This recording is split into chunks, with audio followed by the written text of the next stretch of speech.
मेरे जो वीडियोज हैं वो उन्हीं स्टूडेंट्स को समझ में आते हैं जिनके विचार मेरे विचारों से मिलते हैं, जिनकी फ्रीक्वेंसी मेरे माइंड की फ्रीक्वेंसी से मिलती है, वो सिर्फ इन वीडियोस को पसंद करते हैं। रिम डिफेंस एकेडमी की अनुभवी टीम के साथ अपनी तैयारी को बेहतर बनाने के लिए अभी डाउनलोड करें प्ले स्टोर से रिम डिफेंस एकेडमी ऐप। जय हिंद दोस्तों, मैं Ranveer Chaudhary, retired assistant commandant CRPF, Rim classes के यूट्यूब चैनल पर आप सबका स्वागत करता हूं। दोस्तों, एक बार फिर से हम बात करेंगे आज राजस्थान पुलिस सब इंस्पेक्टर 2021 के बारे में। होता क्या है कि हम एक पेपर में बहुत अच्छा स्कोर कर लेते हैं। मैक्सिमम बच्चों के साथ, जो बच्चे असफल होंगे उनके साथ यही दिक्कत आएगी कि सेकंड वाले पेपर में 36% मार्क्स लाना बड़ा मुश्किल होगा। दोनों पेपर के अंदर 36% मार्क्स लाना अनिवार्य है, अन्यथा चाहे एक पेपर में आपका कितना भी अच्छा स्कोर है, आप एग्जाम पास नहीं कर पाएंगे। तो आज हम सेकंड पेपर पे बात करेंगे कि क्या आपकी प्लानिंग होनी चाहिए, किस तरह से आपको तैयारी को और अच्छा बेहतर बनाना है। लास्ट वाला वीडियो, पिछला वीडियो अगर मेरा आपने नहीं देखा है तो वो एक बार पुनः देख लेना, जिसमें मैंने बताया है 60 दिन की रणनीति आपको किस तरह से प्लानिंग करना है। और मुझे खुशी इस बात की है कि मैंने जो मेहनत की, मैंने जो वीडियो आप तक पहुंचाने के लिए मेहनत की, उसको आपने अच्छा रिस्पांस दिया। लगभग 55,000 से ज्यादा बच्चों ने उस वीडियो को पसंद किया है। और आपने भी अगर वो वीडियो अभी तक नहीं देखा है तो आप देख सकते हो, उससे आपको बहुत मदद मिलेगी। और एक बार में दोस्तों गहरी चीजें समझ में नहीं आती हैं, एक बार में नहीं समझ में आता है तो दो बार देखिए। आज का वीडियो भी बहुत इंपॉर्टेंट होगा सेकंड पेपर के लिए, और इसको भी अंत तक देखिए, जिससे आपको काफी जानकारी मिलेगी, काफी चीजें आपको इसमें सीखने में मिलेगी। अगर आपने भी सपना अगर सब इंस्पेक्टर बनने का बना रखा है तो आपको दोस्तों समय थोड़ा सा निकालना पड़ेगा। हम जल्दीबाजी में थोड़ी देर में निकल जाते हैं, उसके बाद में फिर पढ़ाई करने की बजाय आपको पढ़ने के लिए पहले अपने आप को तैयार करना है और दूसरों के अनुभव का फायदा लेना है। जब आपने एक बार मेरे ऊपर विश्वास किया है तो वीडियोस देख के भी आप थोड़ा सा और अपना विश्वास बनाए रखिए, आपको 100% फायदा होगा, सबको फायदा हुआ है। साथ ही इसके बाद आपको करंट का बहुत बड़ा कंफ्यूजन था कि करंट जीके हम कैसे तैयार करें, कितने टाइम का हमें पढ़ना चाहिए, कौन सी बुक से पढ़ना है। तो वो वाला वीडियो भी मेरा काफी बच्चों ने पसंद किया है। आपने भी अगर वो नहीं देखा है तो एक बार पुनः देख ले, उसमें मैंने हर चीज करंट के बारे में क्लियर की है।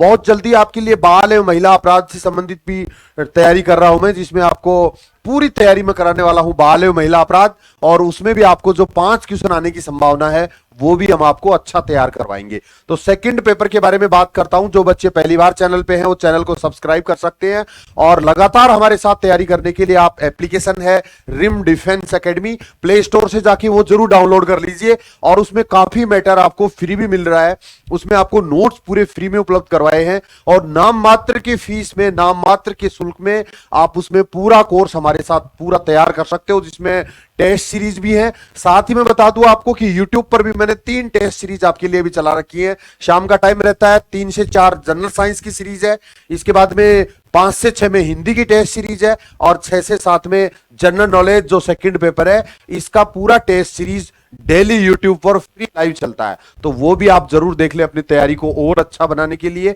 उससे भी आपको फायदा मिलेगा। जो सेकंड पेपर आपका है उसमें हम इन पॉइंट्स पे अध्ययन करेंगे, इन पॉइंट्स पे मैं आपसे चर्चा करूंगा। इस पर आप अगर थोड़ा सा ध्यान देंगे तो आपको ये चीज समझ में भी आएंगी। अगर आपको मेरी बातें अगर समझ में आती हैं तो लगातार फॉलो करिए, अगर कम समझ में आती हैं तो फिर अपना टाइम वेस्ट मत करिए, क्योंकि ये हर स्टूडेंट के समझ में आने वाली बात नहीं है। एक कमेंट में बार बार देखता हूं कि सर ये लेवल है वो लो लेवल है। जब हम हिंदी की टेस्ट सीरीज कराते हैं या जीके की जब टेस्ट सीरीज चलती है तो कुछ बच्चे हैं उनका ये कमेंट आता है कि सर ये लेवल सब इंस्पेक्टर का नहीं होता। तो वो चीज मैं आपको क्लियर कर दूं, मैंने सारे पेपर्स का विश्लेषण किया है। हो सकता है कि आपके पास थोड़ा सा टाइम कम हो, आपको पढ़ाई से फुर्सत नहीं मिल रही हो, बट मेरा जो सपना 100 सब इंस्पेक्टर बनाने का है, उसके बाद मैं आपसे ज्यादा मेहनत कर रहा हूं। और ये वीडियो बनाने के लिए भी मैंने बहुत मेहनत की है, पुराने पेपर्स का मैंने विश्लेषण किया है, और ये पाया है कि जो इतना बड़ा सिलेबस दिया हुआ है सब इंस्पेक्टर के अंदर, साइंस भी दी हुई है, हिस्ट्री भी दी हुई है, ज्योग्राफी दी हुई है, पॉलिटी दी हुई है, इकोनॉमिक्स दी हुई है, करंट पूरा दिया हुआ है, राजस्थान का है, इंडिया का है, पूरा विश्व का है। तो इतना एक स्टूडेंट कैसे तैयार कर सकता है? ये इसमें जो क्वेश्चंस का जो लेवल है वो हर सब्जेक्ट में एवरेज लिया गया है। आपको हिस्ट्री का मास्टर डिग्री होने की जरूरत नहीं है, आपको साइंस में पूरा साइंटिस्ट बनने की जरूरत नहीं है, आपको बहुत गहरे क्वेश्चंस को ज्यादा पढ़ने की जरूरत नहीं है। मैं ये नहीं कह रहा हूं कि गहरे क्वेश्चन आपको पढ़ने नहीं है, अगर आपके पास टाइम होता है तो जरूर पढ़ना है, क्योंकि जब पेपर जब बनता है तो ये चीज बार बार बता रहा हूं मैं कि लगभग 80% क्वेश्चन होते हैं या 90% तक क्वेश्चन ऐसे होते हैं जो एवरेज लेवल के होते हैं, जो ये अपेक्षा करते हैं कि इसको एक इंसान को हिस्ट्री की भी जानकारी होनी चाहिए, ज्योग्राफी की भी जानकारी होनी चाहिए, साइंस की भी जानकारी होनी चाहिए, इकोनॉमिक्स का भी उसको पता होना चाहिए, मैथ्स रीजनिंग भी उसको आनी चाहिए। तो वो उसी लेवल के 80 to 90% क्वेश्चन होते हैं। सिर्फ 10% क्वेश्चन ऐसे उठाए जाते हैं, ऐसे डाले जाते हैं जो हर सब्जेक्ट के अंदर सिर्फ मास्टर डिग्री वाला ही कर सकता है, सिर्फ वो लोग ही कर सकते हैं जिनका वो सब्जेक्ट बहुत अपना खुद का सब्जेक्ट रहा है। क्योंकि आज तक मैंने तो देखा नहीं कि ऐसा कोई स्टूडेंट होता होगा कि जो मैथ्स में भी टॉपर है, रीजनिंग में भी टॉपर है, हिस्ट्री भी उसको बहुत अच्छी आती है, ज्योग्राफी का भी मास्टर है वो, या साइंस में भी उसका एमएससी उसने किया है, तो ऐसा तो आपने भी नहीं देखा होगा। अर्थात आपको वो मास्टर बनने की जरूरत नहीं है, आपको सिर्फ जो जो सब्जेक्ट आपको इसमें सिलेबस में दिए हुए हैं उनकी सिर्फ सामान्य जानकारी होनी चाहिए, और उसी से आपका काम आराम से चल सकता है, हम अच्छा स्कोर कर सकते हैं। और उसी लेवल की मैंने सीरीज रखी है, सेम उसी लेवल की सीरीज रखी है मैंने जीके के अंदर, हिंदी के अंदर, और मेरी जो टीम है पूरी, जो एप्लीकेशन के ऊपर जो आपको क्लासें दे रहे हैं वो भी हम इसी लेवल से तैयार कर रहे हैं, इसी तरीके से मैनेज कर रहे हैं, जिससे कि आप कम टाइम में भी अपनी तैयारी को अच्छी बना सकते हैं। जो हार्ड क्वेश्चन जो पूछे जाते हैं, जो 10% जो सिलेबस हार्ड लेवल का होता है, जिसको हम लेवल मानते हैं, जिसको कुछ बच्चे मानते हैं कि ये क्वेश्चन लेवल के हैं, वो सिर्फ बेटा 10% क्वेश्चन होते हैं। और उन 10% के चक्कर में हम मेहनत करते रहते हैं एक ही सब्जेक्ट में बहुत ज्यादा। अगर हम हिस्ट्री को पढ़ने लग जाएंगे उस लेवल के क्वेश्चन के लिए, जो 1 या 2 क्वेश्चन पूछे जाएंगे हिस्ट्री में से, और उनके चक्कर में हमें पूरी मोटी मोटी किताबें पढ़नी पड़ेगी, तो वो पढ़ने की बजाय हमें एवरेज बुक्स पढ़नी है, जिससे कि हम 80 to 90% सिलेबस को कवर कर सके। जो 10% जो टफ क्वेश्चन होते हैं वो भी मैं आपको बता देता हूं कि वो क्यों डाले जाते हैं। वो इसलिए जाते हैं कि भारत में ऐसी एग्जाम की प्रणाली है कि उच्च योग्यता वाला कोई भी स्टूडेंट उस किसी भी एग्जाम में बैठ सकता है। सब इंस्पेक्टर की एग्जाम के अंदर आईएएस की तैयारी करने वाला भी बैठ सकता है, प्रोफेसर हैं वो भी बैठ सकते हैं, इसके अलावा आरएएस की तैयारी करने वाले भी सारे बच्चे बैठ सकते हैं। अगर वो टफ क्वेश्चन अगर नहीं डाले जाएंगे तो फिर सबके से 100 नंबर आ जाएंगे, जितनी वैकेंसी है उससे कई गुना बच्चे 100 में से 100 नंबर आ जाएंगे, और फिर एग्जाम दोबारा करानी पड़ेगी। तो इससे बचने के लिए, सिर्फ बच्चों को कंफ्यूज करने के लिए 10% क्वेश्चन है जो टफ डाले जाते हैं, और 80 to 90% क्वेश्चन ऐसे होते हैं जो एक आम आदमी को पता हो, जो एक आम स्टूडेंट को पता हो, जिसको सामान्य जानकारी हो, वो भी आराम से कर सके। हम गलती ये करते हैं कि हम उस 10% के पीछे पड़े रहते हैं, उसी के लिए बुक्स खरीदते हैं, उसी के लिए नोट्स लेते हैं, उसी के लिए पढ़ाई करते हैं। हम 80 to 90% जो क्वेश्चन से जो आसान होते हैं उन पे हमारा ध्यान नहीं होता है। जब एग्जाम आती है तो हम डरते डरते एग्जाम देने जाते हैं कि मुझे तो ये भी नहीं आता, ये भी नहीं आता, ये भी नहीं आता, और उसके बाद जो नहीं आता वो तो नहीं आता, जो हार्ड है वो तो नहीं आएगा, वो क्वेश्चन तो हम कर नहीं पाएंगे, और जो इजी है वो हमने तैयार नहीं किए, उनके लिए हमने प्लान नहीं किया, उनके लिए हमने मेहनत नहीं की। तो हमें ये प्लान करना है, हमें ये प्लान करना है कि मुझे साइंस के अंदर जो 20 क्वेश्चन आएंगे उसमें से 15 क्वेश्चन मुझे करने हैं, 5 क्वेश्चन जो टफ लेवल के आएंगे उनके लिए मुझे मोटी मोटी किताबें नहीं पढ़नी, मुझे जनरल साइंस पढ़नी है, सिर्फ सामान्य विज्ञान पढ़नी है। चाहे मेरा बैकग्राउंड है वो चाहे हिस्ट्री रहा है, चाहे ज्योग्राफी रहा है, चाहे पॉलिटी रहा है, तो भी मुझे साइंस पढ़नी है। चाहे मैं साइंस का स्टूडेंट हूं तो मुझे हिस्ट्री भी पढ़नी है, ज्योग्राफी भी पढ़नी है, पॉलिटी भी पढ़नी है। और जब कम टाइम है तो इसमें हमें और थोड़ी सी प्लानिंग ये करनी है कि कुछ पार्ट हमें छोड़ने भी हैं, जहां से कम क्वेश्चन पूछे जाते हैं। लास्ट वाले वीडियो में मैंने ये विश्लेषण पूरा आपको करके बताया था, पुराने पेपर का 2018 वाला जो पेपर हुआ उसका मैंने पूरा विश्लेषण किया था कि किस टॉपिक से या किस सब्जेक्ट से कितने क्वेश्चन पूछे जाने की संभावना है, पिछली बार कितने क्वेश्चन पूछे गए हैं, उसी के आसपास रहता है, आइडिया वही रहता है। तो ये चीज आप भी प्लान करिए अपना।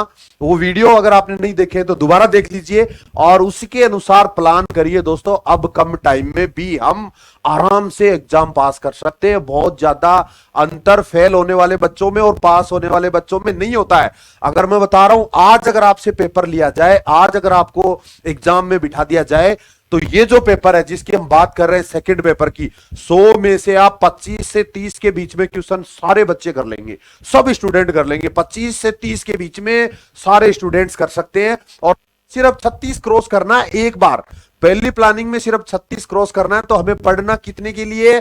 सिर्फ 10-15 क्वेश्चन एक्स्ट्रा करने हैं, बस उसी के लिए पढ़ना है। तो अभी भी टाइम है हमारे पास, अभी भी डरने की जरूरत नहीं है। 1.5 महीने का जो टाइम बचा हुआ है, इसमें हमें 10-15 क्वेश्चन को टारगेट करके चलना है कि कहां से मुझे ये नंबर एक्स्ट्रा मिल सकते हैं, जिससे कि मेरा जो ये सपना है कि मुझे 36% से क्रॉस कर जाऊं और हिंदी वाले पेपर में मैं अच्छा करूं। हिंदी आपको कैसे तैयार करनी है, ये वाला वीडियो भी इससे पहले आ चुका है, अगर आपने वो भी नहीं देखा है तो अभी भी देख लीजिए।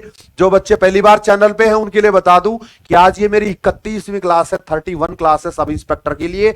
इससे पहले आपकी 30 क्लासें निकल चुकी हैं, जिसमें मैंने पूरी चीजें बताने की कोशिश की है, सिलेबस के बारे में पूरी चीज बताई है, बुक्स कौन सी पढ़नी है आपको वो बताई है।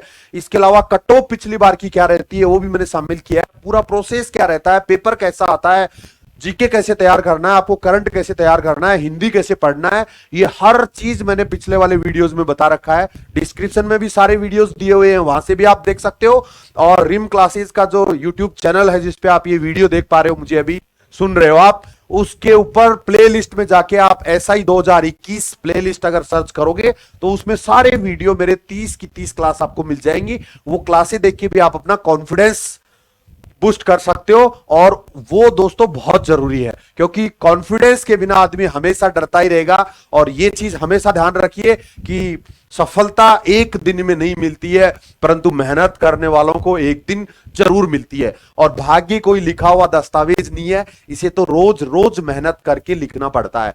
तो अब नेक्स्ट टॉपिक पे अपन बात करेंगे। मैंने बता दिया पुराने पेपर्स का विश्लेषण, और आपको अगर मेरी बातों पे अगर यकीन नहीं होता तो प्रैक्टिकल करके देखिए एक बार। आप 1 दिन 2 दिन मैं जिस तरह से बता रहा हूं वो टाइम आप देके देखिए, आप में आश्चर्यजनक आपको रिजल्ट मिलेगा, अंतर मिलेगा। क्योंकि अब इसके बाद में देखते हैं कि सिलेबस का अध्ययन करना है। ये चीज भी दोस्तों बहुत इंपॉर्टेंट है। सिलेबस का अध्ययन करने का मतलब है कि जो आपके पॉइंट्स, जो टॉपिक्स आपके सिलेबस में दिए हुए हैं, उनको आप दिमाग में हर टाइम रखिए। बहुत से बच्चों के साथ ऐसा होता है कि हम वो चीज पढ़ते रहते हैं जो चीज किसी दूसरे एग्जाम के लिए जो बुक बनी हुई है उसको भी हम पढ़ने लग जाते हैं, और जो बुक लिखने वाले हैं वो भी कई बार इन चीजों का ध्यान नहीं देते हैं। सिलेबस कई बार कुछ टॉपिक चेंज भी हो जाते हैं, फिर भी वही पुरानी किताबें, वही सारा मैटर चलता रहता है लगातार। तो वो पढ़ने की बजाय आप टॉपिक्स के अनुसार पढ़िए। तो सिलेबस का अध्ययन करके अगर आप पढ़ेंगे, सिलेबस के अनुसार अगर आप स्टडी करेंगे, तो आप में कॉन्फिडेंस भी रहेगा कि मैंने इतनी तैयारी कर ली और इतनी तैयारी मेरी बाकी है। नहीं तो पता भी नहीं चलेगा कब आपका एग्जाम आ जाएगा, और इसी तरह से हम वहीं के वहीं घूमते रह जाएंगे गोल गोल। और वही जो हमारा स्कोर है 30 के आसपास आ जाए, वही 30-32 के आसपास फिर एग्जाम के बाद में भी रहेगा। फिर बड़ी निराशा होगी कि मेरा 1 नंबर कम रह गया, 2 नंबर कम रह गया, और पूरी मेहनत की हुई बेकार चली जाती है। अब इसके बाद में देखते हैं दोस्तों, अपनी प्लानिंग जरूर बनाइए। प्लानिंग अपनी कैसे बनानी है लास्ट वीडियो में मैंने बताया है, वही चीजें दोबारा बार बार मैं रिवाइज नहीं करूंगा। आपकी प्लानिंग हर बच्चे की रोज बदलनी चाहिए। डेली आप उठते ही प्लान करिए कि आज मुझे क्या क्या तैयार करना है, मुझे ये पार्ट है ये 3 दिन में कंप्लीट करना है या 5 दिन में कंप्लीट करना है। क्योंकि जब तक आपके पास प्लानिंग नहीं होगी तब तक आप कुछ आसान चीजें पढ़ने से रह जाएंगे, और जो चीजें बिना काम किए उनमें टाइम अपना वेस्ट कर देंगे। तो ये प्लानिंग आपके पास रोज की होनी चाहिए, हर सप्ताह की होनी चाहिए, हर मंथ की होनी चाहिए, और एग्जाम तक की पूरी प्लानिंग भी आपके पास होनी चाहिए कि मुझे किस पार्ट को कितना टाइम देना है, कब मुझे टेस्ट सीरीज निकालनी है, कब मुझे पूरा बुक्स पढ़नी है, कब मुझे वीडियोस देखने हैं, कब मुझे कैसे तैयारी करनी है। ये चीज आपको जरूर ध्यान रखना है। इसके बाद उचित पुस्तकें रोज पढ़नी है। ये चीज भी मैं बार बार बता चुका हूं कि बुक्स अगर आपकी स्टडी टेबल पर ज्यादा रखी हुई है तो उनमें से सेलेक्ट कर लीजिए कि आपको कौन कौन सी किताबें पढ़नी है। कम किताबें अगर आपके पास होंगी तो आपके दिमाग पर वजन कम रहेगा। अगर हर किताब आप पढ़ रहे हैं, किसी के पास नोट्स देखा उसके नोट्स पढ़ने लगे, किसी दूसरे ने सजेस्ट कर दिया कि ये किताब अच्छी नहीं है ये किताब अच्छी है, तो फिर आपने बुक चेंज कर ली, तो ऐसा दोस्तों नहीं करना है। अगर आप बार बार बुक चेंज करते हैं, बार बार अगर आप अपना माइंड सेटअप चेंज करते हैं, एक ही बुक को आप 2 बार पढ़िए, 3 बार पढ़िए, 4 बार पढ़िए, बार बार पढ़िए उसको, जब तक वो चीजें आपके दिमाग में अच्छे से क्लियर नहीं हो जाती। क्योंकि ये जो एग्जाम आपका है ये लिखने का एग्जाम नहीं है, यूनिवर्सिटी का कॉलेज का एग्जाम नहीं है, ये एग्जाम ऑब्जेक्टिव टाइप है। और ऑब्जेक्टिव टाइप में अगर आपको आइडिया है किसी सब्जेक्ट का, अगर किसी सब्जेक्ट का बेसिक आपके दिमाग में क्लियर है, तो आप थोड़ा बहुत आइडिया भी लगा सकते हो कि चारों ऑप्शन में कौन सा बेस्ट, कौन सा सही होने वाला है। और ये आइडिया तभी आता है दोस्तों जब हमारे पास नॉलेज होता है, जब हमें ज्ञान होता है, जब हमें बेसिक्स पता होते हैं, तो हम थोड़ा बहुत आइडिया भी लगा सकते हैं। तो वो लास्ट में भी एक वीडियो में बताऊंगा आपको कि किस तरह से अगर आपको क्वेश्चंस नहीं आ रहे हैं तो आपको नेगेटिव मार्किंग से कैसे बचना है और किस तरह से आपको क्वेश्चंस अटेम्प्ट करने हैं, वो चीजें अपन बाद में डिस्कस करेंगे। बुक से ज्यादा नहीं पढ़नी है, कम किताबों को बार बार पढ़ना है। इसके बाद देखते हैं रिवीजन अवश्य करना है, ये बहुत इंपॉर्टेंट चीज है, सबसे इंपॉर्टेंट चीज है। बहुत से बच्चों के साथ ऐसा होता है कि नई नई नई नई चीजें लास्ट तक पढ़ते रहते हैं और जो पहले जो पढ़ी है उनको रिवाइज नहीं करते हैं। और मानव मस्तिष्क की एक बहुत बड़ी विशेषता है कि ये अगर इसको बार बार अगर चीजें याद नहीं दिलाई जाती हैं तो दिमाग से स्किप होती जाती है। अगर कोई चीज दिमाग से निकलती जा रही है तो हमारी मेहनत करना फिर बेकार है। हम कभी भी अपने आप में कॉन्फिडेंट नहीं होंगे, लास्ट तक हमें डर लगता रहेगा। तो जितना आपने अब तक पढ़ा है सबसे पहले उसको रिवाइज करिए और फिर नया पढ़िए। रिवीजन करने के लिए रोज कम से कम 25% टाइम अपना निकाल के रखिए। आज अगर आपको 4 घंटे पढ़ना है तो 1 घंटा पहले रिवीजन करिए और फिर 3 घंटा नई चीजें पढ़िए। सप्ताह में भी 1 दिन आप निकाल के रख सकते हैं, 6 दिन लगातार पढ़ाई करिए और संडे का टाइम आप रिवीजन के लिए रखिए। और 1 महीने के अंदर कम से कम 2 दिन लास्ट में आप रिवीजन के रखिए। 28 दिन आप लगातार मेहनत करिए इस तरह से रिवीजन करते हुए और 2 दिन लास्ट के फिर रिवीजन करिए पूरा सिलेबस, जिससे आपको यह भी पता रहेगा कि मुझे कितना और करने की जरूरत है और अब तक मैंने कितना तैयार कर लिया। यानी कि हर टाइम आप एग्जाम के लिए तैयार होने चाहिए जितना आपने पढ़ लिया, नहीं तो दिमाग ऐसे घूमता रहेगा, सारी चीजें मिक्स होती रहेंगी और आपको यह भी नहीं पता चलेगा। जिस तरह से आज आपको डर लग रहा है सेम वैसे ही डर आपको एग्जाम वाले दिन भी लगता रहेगा। और मैं बता देता हूं कि कम टाइम में तैयारी की हुई, अगर जिस बच्चे को लास्ट वाले दिन डर लग रहा है वो फिर 36% नहीं ले पाता है, नेगेटिव मार्किंग है और उसको हर चीज फिर ऐसे लगती है कि ये तो पढ़ा हुआ है, क्या पढ़ा था अब पता नहीं है। तो ये चीज दोस्तों रिवीजन बहुत इंपॉर्टेंट है। और लास्ट पॉइंट है कि कम समय में डरना नहीं है। कम समय में डरना इसलिए नहीं है कि होना है वो तो होके रहेगा। अगर हम डरते डरते एग्जाम देने जाएंगे तो भी उसी टाइम एग्जाम होगा। बहुत से बच्चों को यह भी लगता है कि सर 4 सितंबर को एग्जाम हो सकता है क्या, तो हो सकता है, नहीं हो सकता है, वो बाद की बात है। बट हमें 4 सितंबर को आधार मान के ही तैयारी करनी है। उसी को आधार मानना है कि 4 सितंबर को एग्जाम होने वाला है। अगर 1% अगर किसी वजह से नहीं हो पाता है तो हम औरों से आगे होंगे और उसके बाद जितना टाइम मिलेगा उसमें हम हमारी तैयारी को और बेहतर कर सकते हैं। हम टॉपर्स की में शामिल हो सकते हैं, टॉप करने वालों में शामिल हो सकते हैं। तो ये चीज आपको दिमाग में नहीं रखनी है। ये चीज वही आदमी दिमाग में रखता है जिसके शरीर में आलस है। जो आलसी आदमी है वो सिर्फ नए नए बहाने ढूंढता है। उसको लगता है कि 4 सितंबर को हो सकता है एग्जाम होगी या नहीं होगी। अगर नहीं होगी तो उसके लिए एक बहाना बन गया और अब वो पढ़ाई उसको करने की जरूरत नहीं है। तो मैं मानता हूं कि अगर आपने यहां तक मेरा वीडियो देखा है, अगर आप यहां अभी भी मेरा वीडियो देख रहे हैं, यहां तक पहुंच गए, तो आप में पक्का आलस नहीं है। और दोस्तों आलस है तो सबसे पहले उस आलस को दूर कर दीजिए, क्योंकि आलस आदमी का सबसे बड़ा शत्रु है। वो हर समय आलस आपको परेशान करेगा, रोज रोज परेशान करेगा। और आदमी को सिर्फ वही मिलता है जो मेहनत करने वाले छोड़ देते हैं।